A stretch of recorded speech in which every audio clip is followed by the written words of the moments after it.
Just nu håller ungefär 17 000 personer på att doktorera i Sverige, varav ungefär 1200 här vid Stockholms universitet. Men antalet doktorander sjunker. De senaste 20 åren har det minskat med 10% i hela riket och nästan 40% här vid SU. Våra doktorander är ganska jämnt fördelade, 50-50, mellan humanvetenskap och naturvetenskap, mellan kvinnor och män och faktiskt också mellan svenskar och personer från andra länder. De flesta av våra doktorander, runt 80%, är anställda av institutionen under sina 4 doktorandår. Resten är antingen så kallade företagsdoktorander eller har fått olika stipendier. Ja, dagens doktorander är förstås morgondagens forskare, men inte bara det. De blir också högt kvalificerade medarbetare i samhället utanför akademin. I dagens panorama ska vi ta pulsen på forskarutbildningen vid Stockholms universitet. Och vi börjar med några ord i ämnet från rektor Astrid Söderberg-Widding. Kära medarbetare vid Stockholms universitet. Doktorander, det är dagens särskilda tema för Panorama. Och det är på många sätt ett högaktuellt tema. Redan långt innan pandemin så fanns det larmsignaler om att doktorandpopulationen vid svenska universitet höll på att kraftigt minska. För det här systemet med doktorandanställningar som vi har och som är världsunikt och som ger svenska doktorander fantastiskt gynnsamma villkor som inte bara studenter utan också som anställda har samtidigt blivit så pass dyrt att institutioner började nedprioritera doktorandanställningar till förmån för postdoc-anställningar. Där är det lättare att vara säker på att de kommer att ge snabb utdelning i form av färdiga forskningsresultat. Så började det också komma larm om ökande psykisk ohälsa bland doktorander, där inte minst kvinnor inom humanistiska ämnen har nämnts som särskilt utsatta. En orsak kan nog tyvärr vara just de gynnsamma villkoren, där doktoranden från dag 1 som anställd förväntas leverera fullt ut för att motsvara förtroendet. Och där man samtidigt under 4-5 år av trygghet blir rätt oförberedd på den stora ovisshet som väntar sedan efter disputationen. Idag finns det knappt utrymme, om ens något, för tvekan, omprövning eller till och med omstart, som alla vi mer seniora forskare vet kan vara en helt nödvändig del av forskningsprocessen. Och det kan nog vara särskilt svårt inom discipliner där doktoranden arbetar relativt ensam. Så kom då pandemin och då spridde sig problemen ytterligare med ökad isolering som ledde till svårigheter att mötas för dialog och utbyte som är en så viktig del av forskningsprocessen. Men det fanns också många konkreta problem för den planerade forskningen, som till exempel uteblivna möjligheter att arbeta i labb eller att resa till arkiv. Och det här har ställt till det och ytterligare ökat doktorandernas stress och svårigheter. Här vid Stockholms universitet har vi försökt möta de problemen genom att erbjuda förlängning i de fall där det tydligt har framgått att doktoranderna har drabbats av avbräck orsakade av pandemin. Men utöver det så har många doktorander, liksom andra medarbetare, helt enkelt upplevt isoleringen som så påfrestande att man kommit efter i studierna och har haft svårt att ta igen sitt tapp. Här är det vårt ansvar att bistå. En ytterligare svårighet för Stockholms universitet har varit det i och för sig helt nödvändiga projektet Ekonomi i balans, som ju löper till och med årets utgång. Och det initierades därför att vi såg att universitetets ekonomi hotades allvarligt, dels av problemen med att nå takbeloppet, som ju började flera år före pandemin, och dels problem med kraftigt ökande kostnader, inte minst för universitetets hyresavtal. Och här har det visat sig att många institutioner för att möta utmaningen att nå en ekonomi i balans har valt att spara in just på doktorander, och då framförallt förstås de anslagsfinansierade doktoranderna. Det här är inte konstigt och det kanske till och med är klokt på kort sikt. Man slipper säga upp lärare, det ger ingen kraftig nedgång i publikationer eller andra indikatorer där man vill hålla ställningarna som institution. Men på bara lite längre sikt är det förstås förödande. En forskningsmiljö dräneras helt om inte doktorandtillflödet fortsätter kontinuerligt. För hela det ekosystem som en forskningsmiljö utgör är doktoranderna en absolut nyckelkomponent. De är en del av både utbildning och forskning och de bidrar till ämnesutvecklingen. Vi vet att en betydande del av det svenska forskarsamhällets resultat faktiskt uppehålls och levereras just av och genom doktorandernas forskning. Då är det ju heller inte långsiktigt hållbart att spara in just där. Och här är jag glad att vi från universitetsledningens sida har fått starkt stöd från universitetsstyrelsens externa ledamöter som vill att vi, trots det kärva ekonomiska läget, satsar just på doktorander. I dessa korta ord för att inleda Panorama idag vill jag alltså först och främst sluta med en kraftfull maning till alla er prefekter. Ni har ett stort ansvar för att utveckla forskningen inom era institutioner. Där ingår i högsta grad att hålla en stark och hållbar doktorandpopulation vid liv över hela universitetet, som kan främja och stärka forskarutbildningsämnena. Men framförallt se till att Stockholms universitet också fortsatt presterar högkvalitativ forskning, inte bara från professorer och andra seniora forskare, utan också från doktorander, till glädje både för forskarsamhället och för samhället i stort. Jag vill till sist också önska alla våra doktorander varmt lycka till i deras viktiga arbete att fullfölja sina doktorandstudier, trots de oundvikliga utmaningar som det innebär. Och samtidigt önska våra handledare och institutioner lycka till i att på bästa sätt stödja doktorandernas arbete genom hela studietiden. Det finns ingen bättre investering i Stockholms universitets framtid. Tack Astrid. Välkomna ska vi nu säga till Berit Olofsson som är sektionsdekan för kemi och Åsa Burman, docent i praktisk filosofi och som länge engagerat sig i doktorandernas situation och skrivit böcker i ämnet. Universitetets inställning till sina doktorander under den här perioden, 10-12 år säger vi, hur har den ändrats? Under många år skulle jag säga att SU har mer och mer börjat tänka på doktorander som vilka anställda som helst som behöver ha drägliga arbetsvillkor. Så var det ju inte förr för doktorander. Då var ju de en fristående grupp som inte hade lön, som inte hade våra vanliga villkor. Men nu måste man ju ta hand om den här gruppen på ett annat sätt än förut. Och gör vi det? Ja, det gör vi, men vi kan ju fortfarande bli bättre. Det märker man ju på medarbetarundersökningarna där det finns ganska stora problem med höga sjukskrivningstal, särskilt för kvinnliga doktorander som sticker ut i förhållande till gruppen kvinnor på universitetet i övrigt och även andra personalgrupper. Som vi har hört så blir ju antalet doktorander allt färre. Hur påverkar det doktorandens egen upplevelse?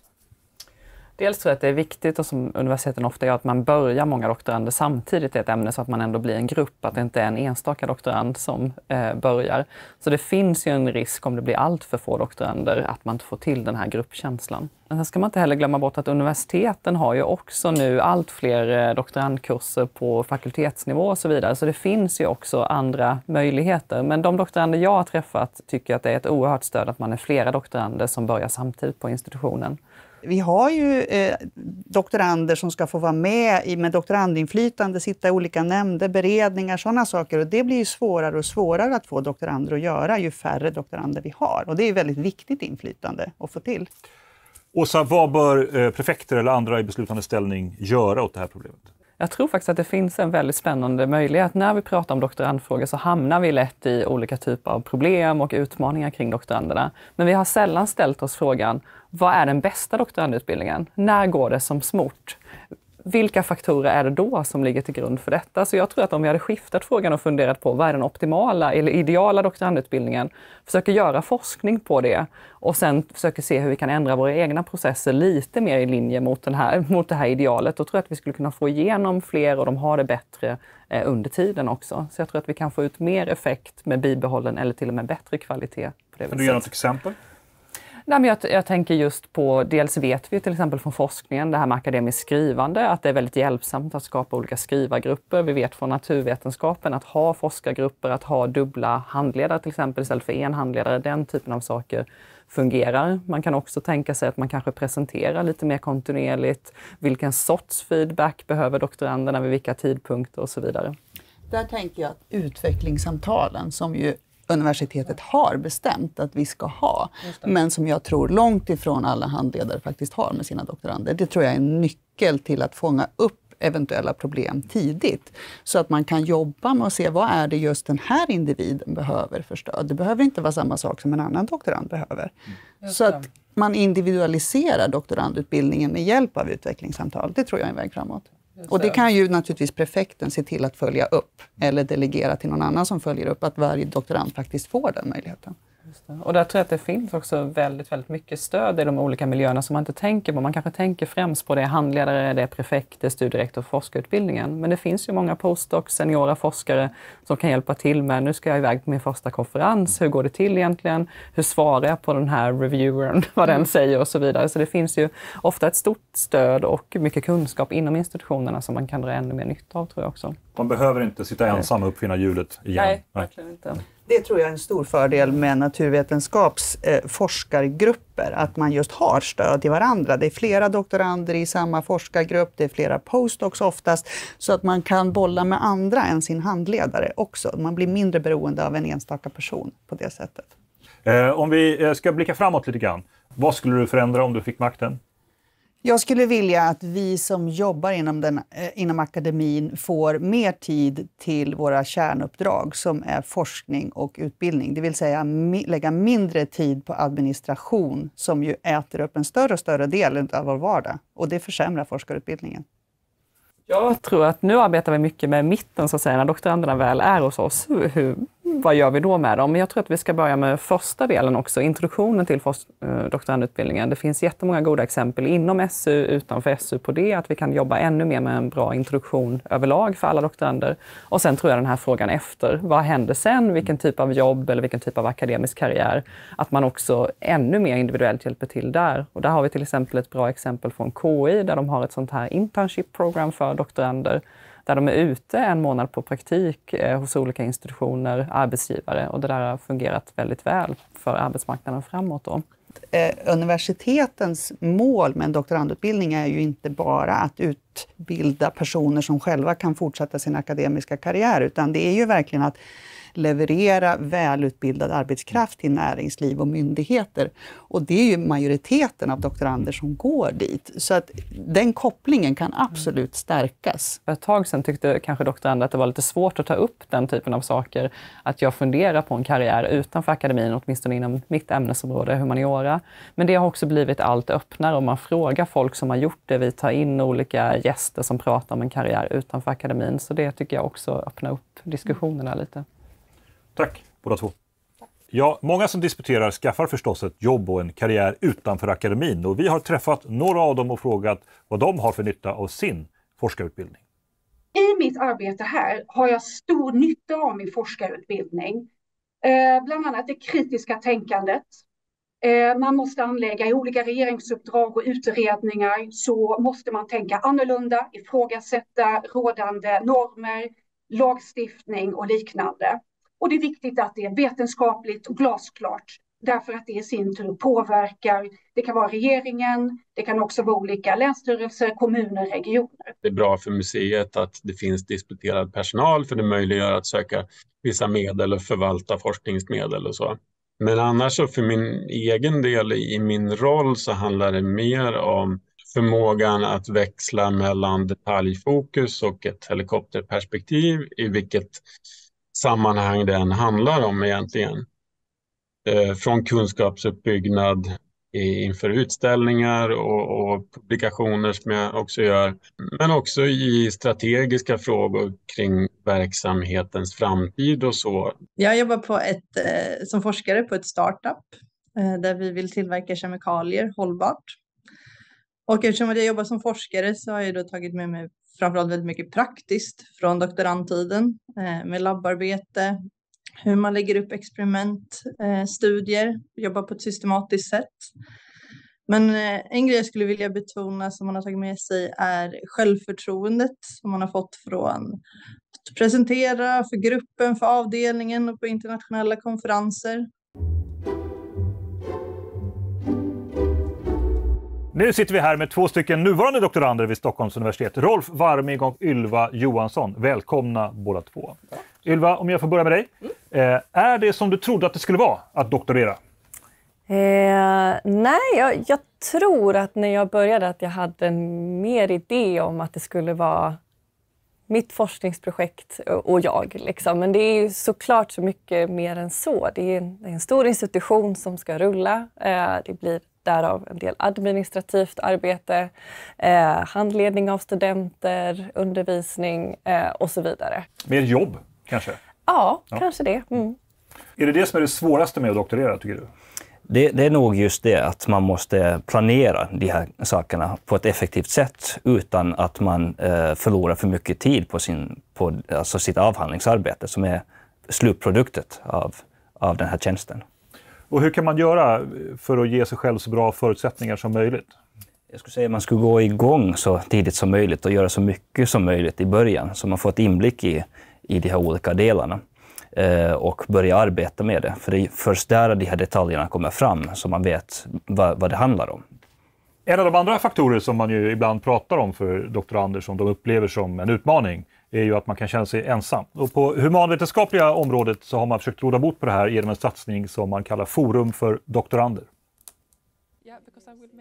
The biggest joy of being a doctoral student is really having my dream of joining academia come true, and here I am.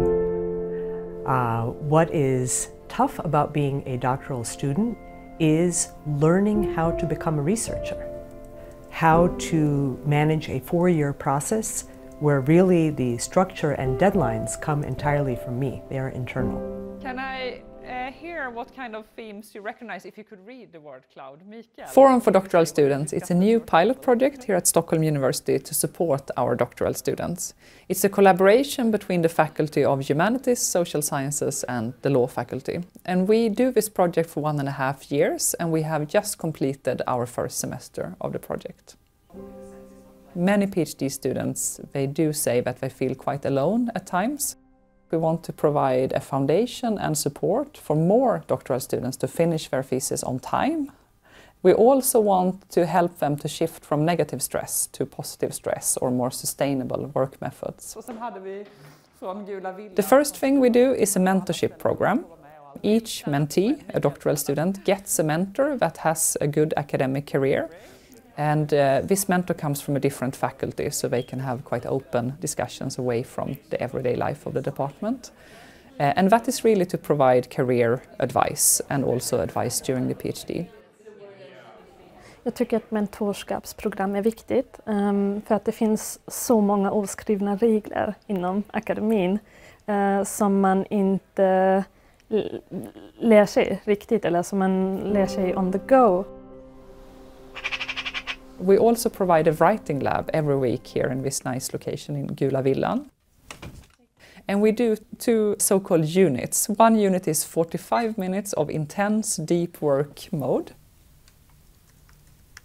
When I come to the writing sessions, I always choose a task that I really don't want to do. And I find that being in a room, feeling the energy, hearing the typing, I feel the forum is a bit of an engine that helps me to progress in my work that I do by myself. After 45 minutes, we have a break together for about 15 minutes where we provide some coffee and sandwiches. And then after that, we work for another 45 minutes. And then we end with a round where each participant say what did they work on and how did it go. Jeg vil jo egentlig veldig gjerne anbefale andre å delta her, fordi at man får den muligheten til å virkelig sette seg ned og arbeide fokusert på doktoravhandlingen sin. Og kommer også nærmere målet om å faktisk få det levert på tiden.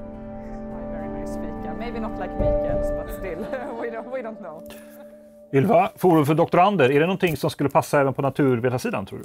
Ja, det tror jag absolut. Det är framför allt det här med skrivstunderna som de har. Det skulle vara fantastiskt att ha eftersom det kan ibland vara svårt när man har mycket laborativt eller studenter och undervisning. Om man har ett 2 timmars glapp eller något sånt där. Att då ha någonstans att gå och sitta väldigt fokuserat och skriva och träffa andra hade varit fantastiskt. Rolf, vad skulle universitetet kunna göra i övrigt för att underlätta för doktorander om du får välja fritt? Det viktiga kanske är att just satsa lite mer på att skapa ramarna för ett bra forskningsmiljö. Det är otroligt viktigt att man kan ingå i ett bra forskningsmiljö och bolla idéer. Samtidigt är det otroligt motiverande. Så på vår institution så har vi också en grupp för experimentell arkeologi. Men om det inte finns något som passar in just till ditt projekt så handlar det ju också om att även skapa sina egna kontakter och eget nätverk. Man måste själv ta initiativ och samla ihop människor och börja prata och diskutera om de här ämnena. Vi vill vara på kemisidan.